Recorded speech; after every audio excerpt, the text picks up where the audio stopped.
let's take a look back at one of the most notorious cheaters in the sport of boxing, Antonio Margarito, and how he found a way to get a competitive advantage against legendary fighter Antonio Margarito, who beat down Miguel Cotto in their first fight. It's King Fight News. We got more on this. All right, man. Let's talk about this fight. The fight that really took Antonio Margarito to the next level. But just as he came up, it came crashing right back down for him in his very next fight. But on this night, he took Miguel Cotto's heart and soul, man. He took him. He took it away from him, and it took Miguel Cotto at least a year just to rehabilitate himself, his body, his fighter mentality. It took a lot out of Miguel Cotto. And this was truly an epic fight. Now what was found out came in the aftermath. And Antonio Margarito, for a full 6 months, he got full credit of beating Miguel Cotto into submission. He got full credit for it. I was shocked by what happened. I couldn't believe I saw Miguel Cotto take a knee to Antonio Margarito, who was a raging bull in this fight, who would not take a step back. And later on, Antonio Margarito was set to fight Shane Mosley, and in the dressing room, it was Nazim Richardson who was himself witnessing the hand wraps of Antonio Margarito, right? And it was during that moment he saw something funny in Margarito's wraps, right? He saw something very funny in Antonio Margarito's wraps. He said, "What the fuck is this shit?" And then he thought he felt something funny, like they slipped a pad in there. So he made him unwrap it a bit, and it came to the point where something fell out of his wraps. Something fell out. Shit ain't supposed to fall out of your wraps, bro. So Antonio Margarito's getting his hands wrapped. He had an old school trainer. I don't even remember his name. I should know his, but what the fuck? How you remember these guys' names, man? So Antonio Margarito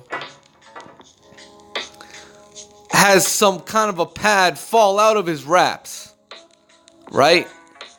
Now, at the end of the day, was he disciplined? Yes, he was disciplined for this. But then again, Antonio Margarito was able to come back and get a direct fight with Manny Pacquiao. Like, this is the kind of bullshit we were dealing with in the sport of boxing. And not only that, but somehow that became a world title fight at 154. Y'all must have forgot. But you know what? This fight was lined with controversy. Because of the way he beat down Miguel Cotto. A lot of people look back and say, hey, did Antonio Margarito cheat? Did Antonio Margarito cheat here? You know, is everything Antonio Margarito's done have an asterisk next to it, you know? I saw the way he was stalking Paul Williams in that fight. And he hurt Paul Williams. There were several shots that Margarito landed on Miguel Cotto that just seemed to have so much more impact. Yeah, he's the guy forward. He's the guy with the longer arms, and he wanted to fight on the inside with Cotto. He wanted to bang the body. He wanted to try and take away his heart. But you know what? I look at Antonio Margarito and I think, what a pressure fighter, but what a waste. This was the guy that a lot of people thought would give Floyd Mayweather a run for his money. This was the guy. And the way he wound up in this scandal, it's just unbelievable. And it's such a shame because he had the ability. He showed it in this fight. He had the ability to walk through some hellacious shots. And Miguel Cotto can fucking punch. Ask Floyd Mayweather. He had a busted up nose from Miguel Cotto. It's not like he was going toe-to-toe with Miguel Cotto. He was trying to outbox him, out-counter him, outmaneuver him. He wasn't trying to go toe-to-toe with Miguel Cotto. He was boxing right in front of him. And he was taking some of Cotto's best shots as well. Floyd Mayweather has an underrated chin. Because he took a lot of great puncher's shots. He took Shane Mosley's token, most clean right hand with full power on it. This is the same shot that knocked out Margarito. Floyd took it. Floyd took that shit. So it is what it is. Oddly enough, it wasn't until Antonio Margarito took his first knockout defeat against Shane Mosley. It wasn't until then.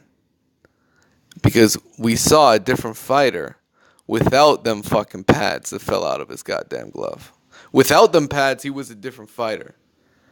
And Antonio Margarito may have been defeated before he walked into the ring against Shane Mosley. And maybe this is why Miguel Cotto still has some disdain for his uncle. Right? I think Jose Cotto, or correct me if I'm wrong, but I know Miguel Cotto has always had a very strange relationship with his uncle, which used to be his trainer.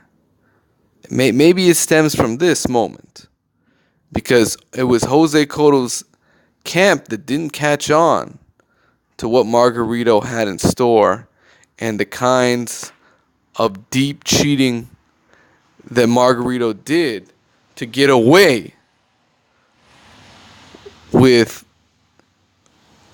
almost damaging Miguel Cotto for life.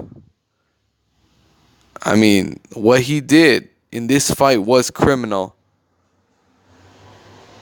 But what do you guys think, man? What do you guys think about Miguel Cotto, Antonio Margarito, their fight? It was really something to behold as a great fight. This was a great fight. I'd recommend anybody take a look at that first fight, but you almost have to look at Miguel Cotto and think, wow, he really got the fight beaten out of him. And Antonio Margarito, man, this dude he'll forever be known for being a cheater in boxing. No doubt about it. This is one of the most notorious cheaters in modern day boxing history. You know, from 2000 and up. Who else cheated like Margarito did? This is probably the worst case I think we've seen in a very long time, and it's worth being mentioned because who knows how Miguel Cotto would have fared against Floyd if he didn't take this beating. And that's just point blank period. What do you guys think? It's E King Fighting. You smash the like button and subscribe to the channel if you haven't already. Y'all know what it is. But for now, I'm out, man. Peace.